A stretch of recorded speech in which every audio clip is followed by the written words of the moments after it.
প্রিয় সুধী, সবাইকে প্রীতি ও শুভেচ্ছা। আপনারা জানেন বাংলাদেশ একটি টান টান উত্তেজনার ভিতর দিয়ে যাচ্ছে।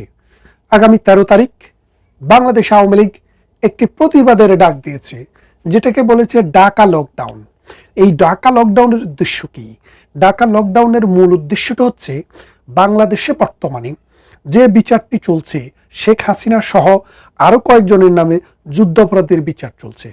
আপনারা জানেন 1971 সালের 26শে মার্চ থেকে 16ই ডিসেম্বর পর্যন্ত বাংলাদেশে যে অত্যাচার, যে নির্যাতন, ধর্ষণ, অগ্নিসংযোগ, গুম, খুন, রাহাজানি, বাঙালি নারীদেরকে গনিমতের মাল বলে পাকিস্তানিদের হাতে তুলে দেওয়ার যে খেলা জামাতে ইসলামী, নেজামে ইসলামী, মুসলিম লীগ, ইসলামী ছাত্র সংঘ সহ যারা করেছিল, তাদের বিরুদ্ধে বাংলাদেশের স্বাধীন বাংলাদেশে 1973 সালে একটি অ্যাক্ট হয়েছিল, যেটা জনপ্রিয় নাম হচ্ছে আইসিটি, ইন্টারন্যাশনাল ক্রাইমস ট্রাইব্যুনাল।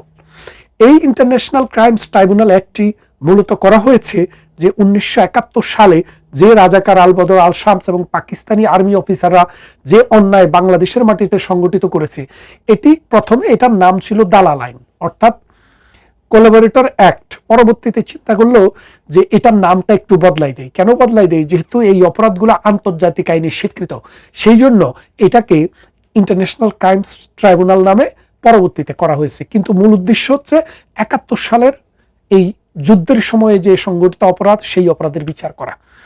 এখন আপনি একটা জিনিস খেয়াল করেন, শেখ হাসিনা বা আওয়ামী লীগের কোনো লোক যদি অপরাধ করে, তারা কিন্তু আইনের ঊর্ধ্বে না, তারা আইনের উপরে কোনো স্থান তাদের না। অন্য মানুষের মতো তাদেরকেও বিচারের মুখোমুখি হওয়াটাই স্বাভাবিক। কিন্তু বাংলাদেশে প্রচলিত আইন রয়েছে, যে আইনে হত্যা, গুম, রাহাজানি, দর্শন এগুলোর বিচার করা যায়।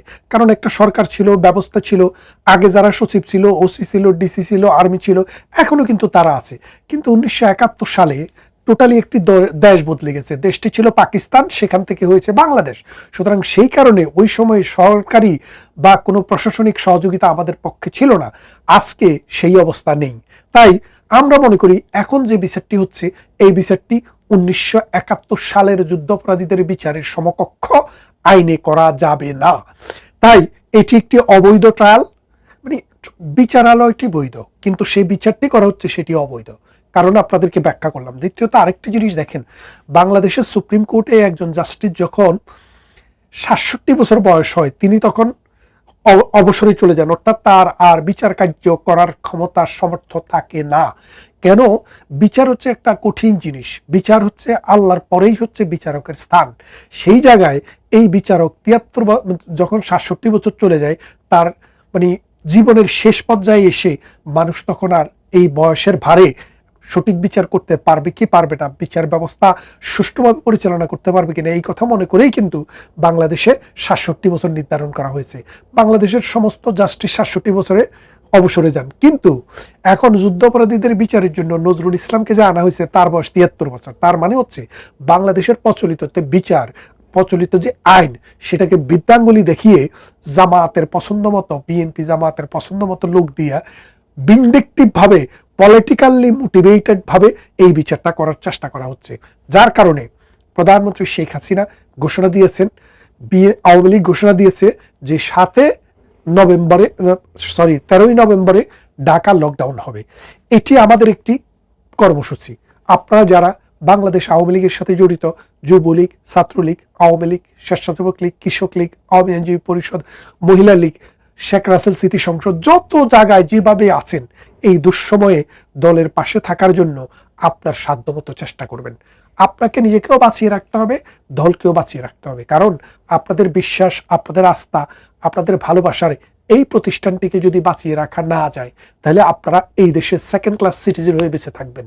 নিজের আত্মসম্মান রক্ষা, এই দেশকে রক্ষা, স্বাধীনতার চেতনাকে রক্ষা, অসাম্প্রদায়িক চেতনাকে রক্ষা, বহুমাত্রিক চিন্তা এবং চেতনার মানুষ নিয়ে একটি প্লুরালিস্টিক সোসাইটিতে বসবাস করার যে হাজার বছরের মানুষের আকাঙ্ক্ষা, সেই আকাঙ্ক্ষাকে টিকিয়ে রাখার জন্য আওয়ামী লীগের মতো এই বিশাল সংগঠনটি দরকার।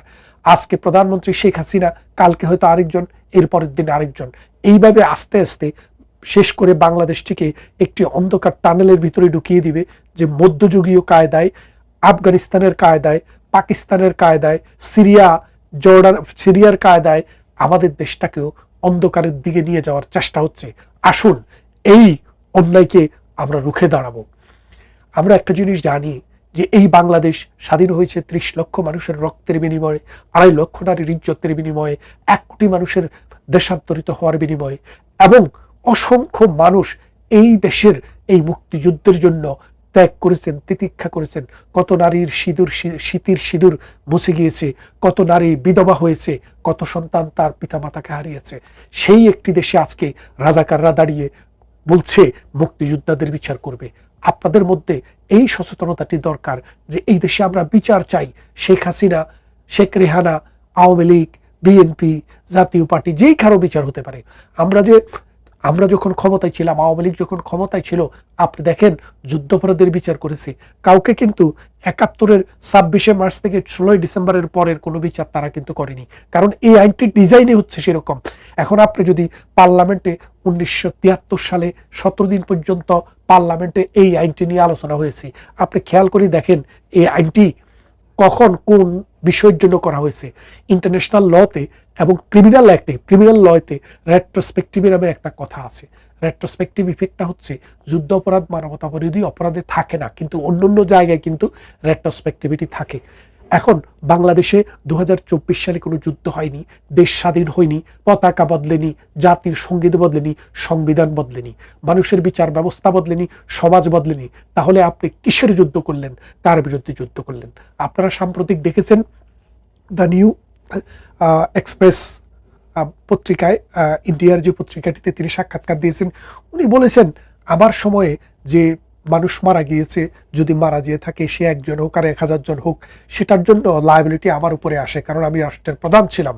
আমি প্রস্তুত, যেহেতু জাতিসংঘ রিপোর্ট, জাতিসংঘকেও তিনি চ্যালেঞ্জ জানিয়েছেন যে আসেন আন্তর্জাতিক আদালতে, আন্তর্জাতিক ক্রিমিনাল কোর্টে, ফৌজদারি আদালতে আমার জন্য বিচার করেন, আমি সেখানে গিয়ে দাঁড়াতে প্রস্তুত।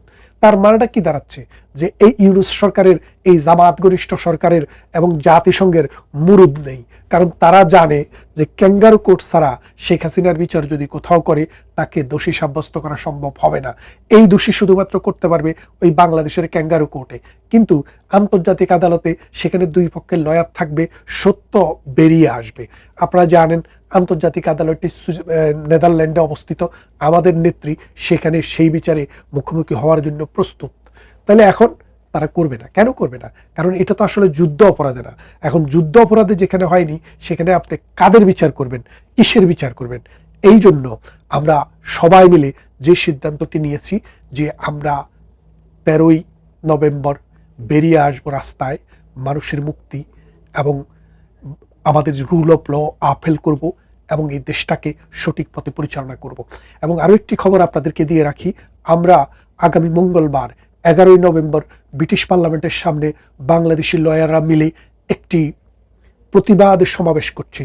আমরা সেদিন দিনের 12টা থেকে 2টা পর্যন্ত সময়ে ব্রিটিশ পার্লামেন্টের সামনে বাংলাদেশ আওয়ামী লীগের একটি অঙ্গ সংগঠন বঙ্গবন্ধু আওয়ামী আইনজীবী পরিষদ এবং বিভিন্ন শ্রেণী পেশার যে মানুষরা এই দেশে রয়েছেন তাদের বিভিন্ন অর্গানাইজেশন আছে, সবার সমর্থন আছে, কিন্তু সেখানে মূলত আমরা দাঁড়াবো লয়াররা, ব্যারিস্টার, সলিসিটর, অ্যাডভোকেট, অথবা পৃথিবীর অন্য যে কোনো দেশে যিনি লয়ার হিসেবে আছেন তিনি আমাদের মেম্বার।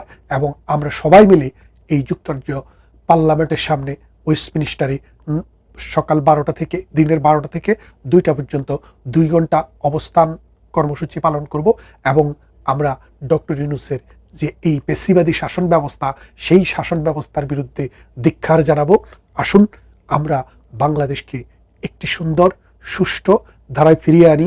ডক্টর ইউনূসের এই ক্যাঙ্গারু কোর্ট, তাজুলের এই ক্যাঙ্গারু কোর্টকে আমরা না বলি, এবং rule of law is the basis of civilisation. আমরা সভ্য কিনা সেটা দেখব যদি রুল অফ ল থাকে। বাংলাদেশে এখন রুল অফ ল নেই, কেননা বাংলাদেশে যে দলটি বাংলাদেশের জন্ম দিয়েছে তাদেরকে অবৈধ আইনের মাধ্যমে নিষিদ্ধ করে রেখেছে। তার মানে রুল অফ ল তো অর্ধেক মানুষ যদি না পায় তাহলে আপনি রুল অফ ল পাইলেন কোথায়? সুতরাং বাংলাদেশ এখন কোনো সভ্য মানুষের দেশ না। এই অসভ্য মানুষের দেশ থেকে এটাকে আবার সভ্য মানুষের দেশে রূপান্তর করতে হলে আবার আমাদের সকলের সহযোগিতা প্রয়োজন। আসুন 13ই নভেম্বর আমরা ঢাকা লকডাউনে অংশগ্রহণ করি। ভালো থাকবেন, কথা হবে অন্য কোনো ভিডিওতে অন্য কোনো দিন।